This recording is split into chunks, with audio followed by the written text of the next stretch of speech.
Now, your chapter's on. Okay. I have to get in my mind all I have to turn on. Remember, I'm electronically challenged. I'll do the best I can. Okay, this afternoon we're going to take one verse as the text of our lesson. Mark chapter 16, verse 15.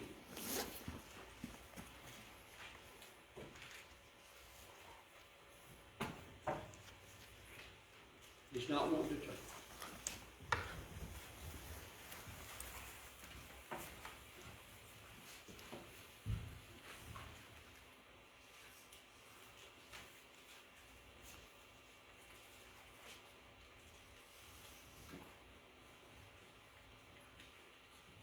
This got messed up in the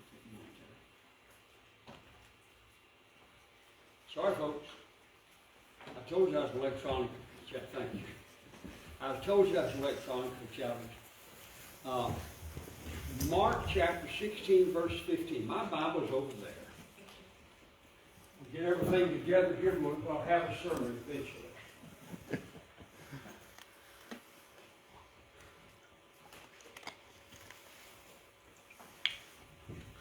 Usually I don't forget my Bible.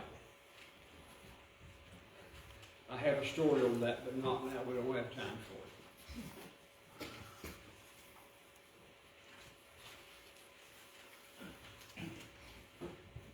We talked this morning about the things that have been going on in the last several years. I talked about the fact that the Berlin Wall fell in 1989, and with the collapse of Soviet communism. And it was so encouraging, the things that opened up after that. We just had a message from Brother Jimmy Michael that Sandy read to me as we were coming. He preaches in I believe, around Humboldt, Tennessee, in Central Tennessee anyway. He was one of those men that went over and worked in former communist countries and did some wonderful work over there. And those things are so wonderful to see as former walls fall down and open up opportunities. And we have so many ways that we can take the gospel today that our forefathers would not have dreamt of. The internet is, there's so many bad things that happen on the internet. The internet is totally neutral. It's neither good nor bad. It depends on who uses it and how they use it. And just as evil people use the internet to accomplish evil things, we can use the internet to save people's lives. Now, just a little congregation where I preach in Mountain Home, Arkansas, in the hills, the Ozark Hills of North Arkansas. We have a website, ChristIsTheWay.com, and we have people literally from all over the world that go to our website. We can study the Bible there. There's lots of Bible study material on our website. And they request the Bible correspondence course. And Sandy and a lady in the congregation there in Mountain Home send out the Bible correspondence course, grade it. And we have a map at the back of our building. It has pins in it. Sandy puts the pins where what countries we're out. Now we have people taking our Bible correspondence courses mailed out and graded. And Sandy sent back, I think, 3 completion certificates just last week to people that have finished our Bible correspondence course. And it's literally all over the world that people are taking that Bible correspondence course. So many things that are available to us to do. There's literally no excuse for not fulfilling what Jesus said in giving the Great Commission of Mark 16:15, go into all the world and preach the gospel to every creature. It's our responsibility to take the gospel to other places. How can we discharge this obligation? Well, I want to present to you this afternoon, beginning with the church of Jerusalem, the book of Acts. That's really what this lesson is going to be, kind of an overview of the book of Acts. How the gospel by the first century church was taken to the world in one generation. Just as the Lord wanted them to take the gospel to the whole world, we can take the gospel to the whole world also. We can do what Jesus said, go into all the world and preach the gospel to every creature. The first century church is our model, our pattern that we're to follow in all things. The Apostle Paul said in Philippians chapter 3, verse 17, "Brethren, join in following my example, and note those who so walk, as you have us for a pattern." So we're to follow the apostles in their example, and then the example of those who were following the apostles, which is the first century church, under the direct guidance of the inspired apostles of Jesus Christ. We're to follow them as our example of how we can do those things that are pleasing to God. They took the gospel to the whole world in one generation. We'll talk about that towards the end of the lesson, how we can follow their example of doing so. We're going to begin, as we begin, really going through just a brief overview of the book of Acts. We're going to begin with the church in Jerusalem. The church in Jerusalem was not eminently, but preeminently successful in taking the gospel to the city of Jerusalem. I don't believe there's ever been a local congregation since that had the tremendous success in local evangelism that was had by the church in Jerusalem. Beginning in Acts chapter 2, and of course the day of Pentecost, and Peter and the other apostles preached the gospel on that day. Peter's sermon is the one that is recorded. The other apostles were preaching as well.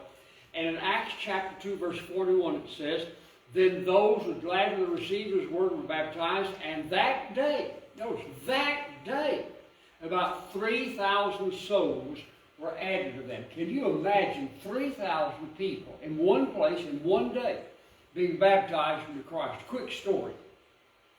My dad, around the time that I was born, I think actually maybe before I was born, so I can't personally testify to this. I'm repeating what my dad told me. But he was an Arkansas preacher. And he held a gospel meeting in a little place called Kings Rider, Arkansas. And I'm not sure exactly where that is, but it's in far southwest Arkansas, out in the country. And he preached, now he was a young preacher then.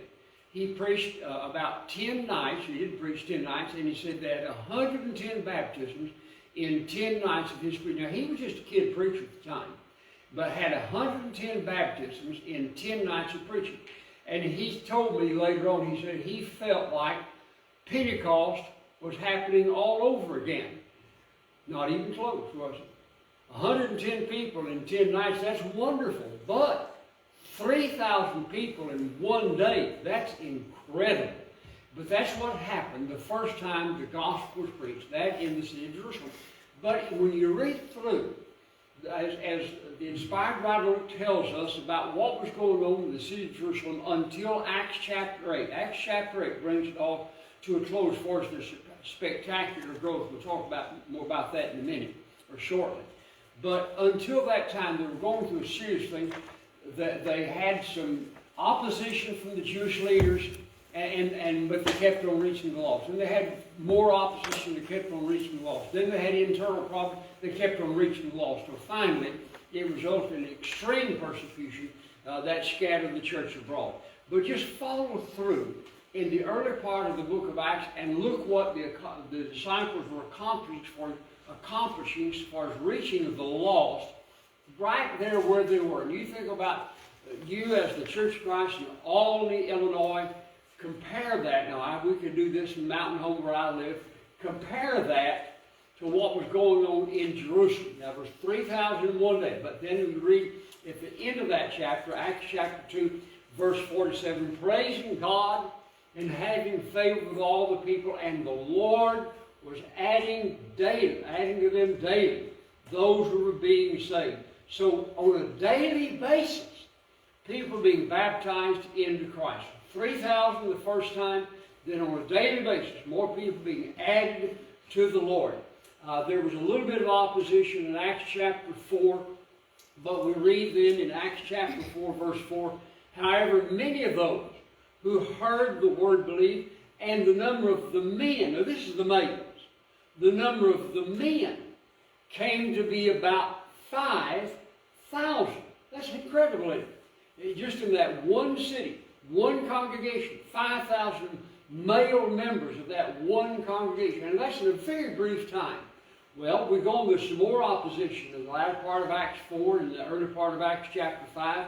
But then you come down to Acts chapter 5, verse 15. And believers were increasingly added to the Lord.